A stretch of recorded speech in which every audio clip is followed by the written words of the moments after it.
Good morning, dear student.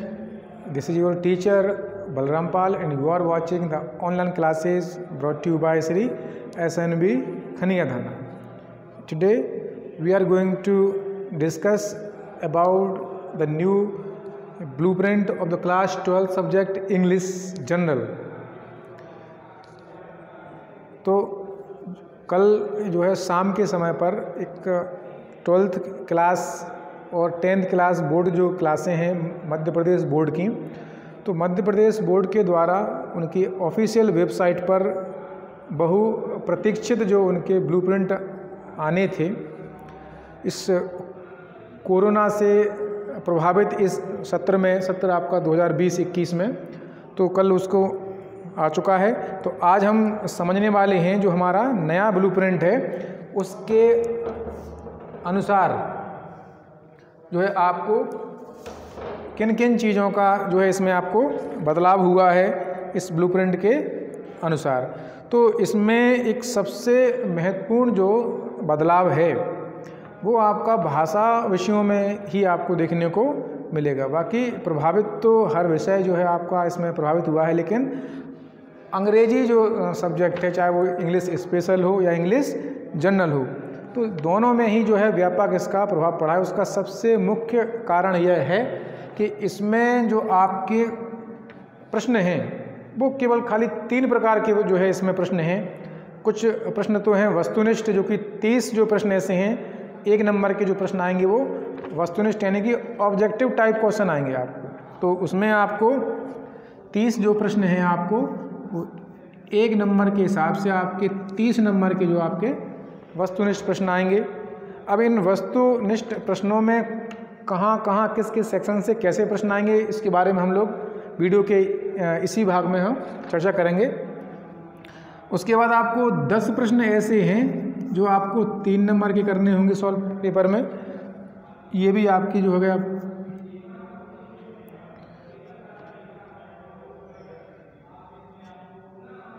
30 number के आपके ये हो गए, और 10 प्रश्न हैं आपके 4 नंबर के, ये आपके हो गए 40 नंबर के।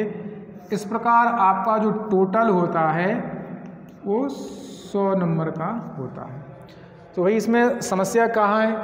समस्या आपको इन दोनों टाइप के प्रश्नों में है, क्योंकि इससे पहले जो अन्य विषय हैं भाषा विषयों के अतिरिक्त, चाहे वो आपके साइंस के हों या आर्ट्स ग्रुप के हों, कॉमर्स ग्रुप के हों, तो उनमें आपको 3 और 4 नंबर के प्रश्न पहले से आते रहे हैं।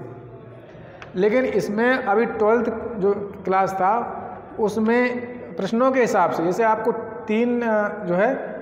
3 नंबर का तो कोई भी प्रश्न आता ही नहीं था। सेक्शन डी में आपको पोएम के जो एक्सट्रैक्ट आते थे वो 3-3 नंबर के होते थे, लेकिन उनमें था कि उनमें भी 3 के अंदर भी 1 नंबर के 3 प्रश्न होते थे, तो वो भी आपका इसी के अंतर्गत ही आपको माना जाएगा। तो 3 नंबर का कोई प्रश्न नहीं आता थे।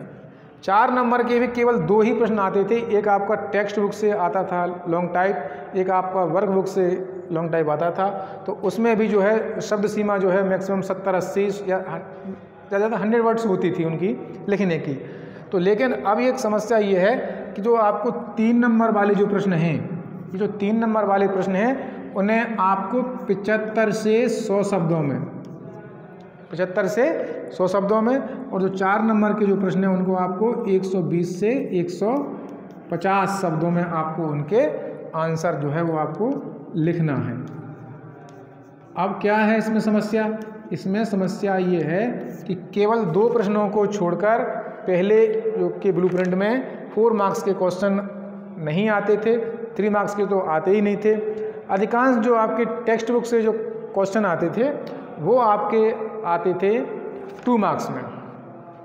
एक क्वेश्चन 4 मार्क्स का वर्कबुक में से, एक आता था अपना टेक्स्ट बुक में से। तो एक तो ये समस्या आ गई कि बच्चों ने अभी तक जो पढ़ाई कर रहे थे या पढ़ रहे थे, 10 तक भी जो पढ़े या 11 तक भी जो पढ़े, उन्हें शॉर्ट टाइप आंसर याद करने की जो है उनकी हैबिट है। वो आपके 30-40 शब्दों के बीच में आपके अधिकांशतः आंसर रहते हैं, 20 से लेके 40 शब्दों के दरमियान। 11th में आपको जो है 2 प्रश्न जो आपको 5 मार्क्स के आते थे लॉन्ग टाइप, केवल 2 थे। लेकिन उनकी भी जो है शब्द सीमा भी 80 और 100 शब्द के आसपास ही रहती थी, लेकिन मार्क्स उनमें ज़रूर 5 थे। अब ये जो वर्ड लिमिट्स है, ये जो है सबसे ज़्यादा पैनिक करने वाली है बच्चों को, क्योंकि अब उन्हें जो है भारी भरकम जो है आंसर उनको इतने शब्दों में प्रश्न पूछे जाएंगे और उनके आंसर उनको जो है एग्ज़ाम में लिखने पड़ेंगे। अब ये एक बच्चों के मन में एक सामान्य सा जो है प्रश्न है, आज बहुत से जो है 12th क्लास के बच्चे साथ मैंने डिस्कस किया, उनके सवाल लिए और उनको मैंने जवाब देने का जो है प्रयास किया है। उनका एक प्रश्न है कि क्या जो प्रश्न पहले से हमारे टेक्स्ट बुक में दे रखे हैं या जो हम पढ़ रहे हैं वही प्रश्न आएंगे इनमें और उनके हम जवाब क्या इतने शब्दों में लिखेंगे? तो इसका उत्तर है कुछ प्रश्न जो ऐसे हैं जिनको हम व्याख्यात्मक रूप से और जो है बढ़ा कर उसको लिख सकते हैं, लेकिन बाकी के कुछ प्रश्न ऐसे हैं जिनको आप जो है उनका उत्तर इतने शब्दों में नहीं दे सकते हैं। तो इस प्रकार के जो है प्रश्न अब जो है आपको एग्ज़ाम में नहीं पूछे जा सकते हैं। जैसे आपने मैं आपको एक एग्जाम्पल दूँ, जस्ट लेसन 8 जो है आपका टेक्स्ट बुक में, जो कि इस बार रिड्यूस भी नहीं हुआ है, उसमें एक क्वेश्चन है पहला, स्वामी अरवसु और जो है आपका बिरजू की जो कहानी है उसमें पहला क्वेश्चन है हु वाज स्वामी अरवसु। तो इसका आंसर बड़ा छोटा सा लिखा है कि स्वामी अरवसु वाज ए मॉन्क, स्वामी अरवसु एक साधु थे।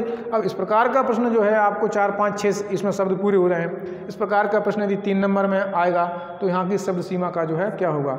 तो इस प्रकार के प्रश्न आपको नहीं आएंगे। तो फिर क्या, कुछ प्रश्न हैं जो जिनके व्याख्यात्मक उत्तर हो सकते हैं उनमें से आएंगे, और हो सकता है कि नए प्रश्न भी जो है उसमें फॉर्म हो जाएं। तो ये एक बहुत बड़ी जटिल समस्या है। तो आपको नए सिरे से जो है आपको अपनी तैयारी जो है परीक्षा की करनी पड़ेगी इन शब्द सीमा के अंदर। अब इसमें एक जो है आपका प्रश्न तैयार होता है कि जो हमारा सेक्शन बी था उसमें आपका कोई भी प्रश्न 3 और 4 नंबर का नहीं थे, 5, 6 और 7। तो सेक्शन बी में भी अभी भी जो है बड़ी दुविधा की स्थिति है कि आपका जो सेक्शन बी था वो पहले आपका 30 मार्क्स का था। ये इसको राइटिंग सेक्शन बोलते हैं। इसमें आपको शॉर्ट कंपोजिशन आती थी, ठीक है ना, आपको शॉर्ट कंपोजिशन आती थी, ये भी आपको 5 मार्क्स की थी। फिर आपको रिपोर्ट जो है ना, रिपोर्ट राइटिंग आती थी आपको, वो भी आपकी 6 मार्क्स की थी। फॉर्मल लेटर आता था, वो 6 मार्क्स का था। अनफॉर्मल था, है ना, अनफॉर्मल जो था लेटर वो भी 6 मार्क्स का था। और ऐसे आपका ये आपका जो है 7 मार्क्स का, इसके अथवा में आपको जो है जो है आपका वर्बल या जो पिक्चर वाला जो होता था इस पर लिखने पड़ते थे इनपुट से पैराग्राफ आपका, वो भी आपका 7 मार्क्स। तो 5, 6 जो है आपके और 7, ठीक है ना, ये आपका 30 मार्क्स का था। तो अब जो नए ब्लूप्रिंट में हैं इनको कैसे मैनेज किया जाएगा? तो इसमें भी आप बड़ी दुविधा की स्थिति है कि ये सारे प्रश्न हैं वो 3 और 4 नंबर में जो है वो आपके कन्वर्ट हो जाएंगे। आपकी शब्द सीमा तो आपकी वही रहेगी। निबंध की जो शब्द सीमा है वो हो सकता है कि आपको इसमें कुछ आपको कटौती करनी पड़े। तो सबसे ज़्यादा बदलाव यदि कहीं करना पड़ेगा तो आपको राइटिंग सेक्शन के जो है नंबर सिस्टम, जो मार्क्स का जो सिस्टम है, इसमें जो है आपका बदलाव आएगा। अब आपको इसमें इन्होंने क्या किया है, मैं आपको यदि आप बताऊं तो आपको मैं जो है आपको डिस्क्रिप्शन बॉक्स में भी आपका इसका PDF में आपको अपलोड करूंगा। तो इसमें आपके पूरे एग्ज़ाम को 100 मार्क्स के उसको 3 पहले आपके होते थे section A reading, section B writing, section C grammar, section D होता था आपका टेक्स्ट बुक और वर्क बुक। अब हमने क्या किया इसमें कि पहले MP बोर्ड ने जो है आपके जो 12th क्लास के जनरल इंग्लिश में आपको 6 जो है लेसन है वो रिड्यूस कर दिए। लेसन 5, लेसन 6, लेसन 9 और आपका एक लेसन 13 और 17, 18। तो ये जो आपके लेसन है लगभग यही रहे होंगे, तो ये हो गए रिड्यूस। तो इनके बावजूद भी आपको अभी भी 12 लेसन हैं, 12 लेसन हैं आपको टेक्स्ट बुक के, 12 ही आपको होंगे वर्क बुक के। तो ये 24 लेसन हैं। इनमें से आपको जो क्वेश्चन आएंगे तो अब जो है आपकी बुक की इम्पोर्टेंस बहुत ज़्यादा बढ़ गई है। आपको सारे लेसन जो है आपको बड़ी डीपली उनकी स्टडी जो है करना पड़ेगी आपको।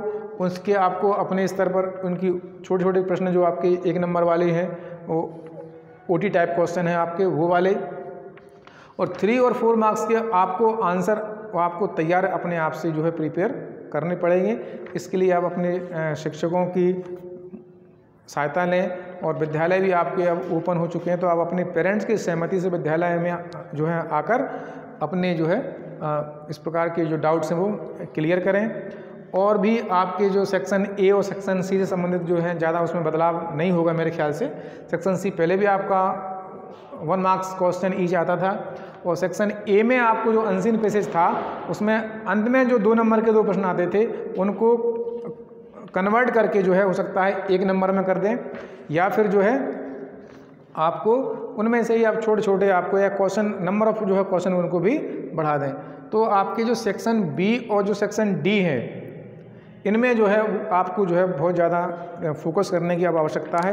और सबसे आपको मुख्य सलाह यही है कि आप जो लेसन हैं चाहे वो टेक्स्ट बुक के हों या वर्क बुक के हों उनका जो है आपको डीपली अध्ययन इसमें करना है, और जैसे जो नवीन ब्लूप्रिंट है आपका इसके अनुसार अपनी परीक्षा की तैयारी करें। और इसमें आपको प्रॉपर प्लानिंग और आपकी सही जो है गाइडेंस की आपको बहुत ज़्यादा है, क्योंकि समय बहुत कम बचा है। 2 महीने आपको लगभग हैं, अगर मार्च में पेपर होते हैं, इसमें आपका प्री बोर्ड भी जो है आपका शामिल है, तो बहुत कम समय है और आपको अपनी तैयारी को एक नए सिरे से शुरू आपको करना चाहिए। नेक्स्ट वीडियो में आपको जो है इससे संबंधित आगे पढ़ाएंगे। तब तक के लिए take care of you, good bye.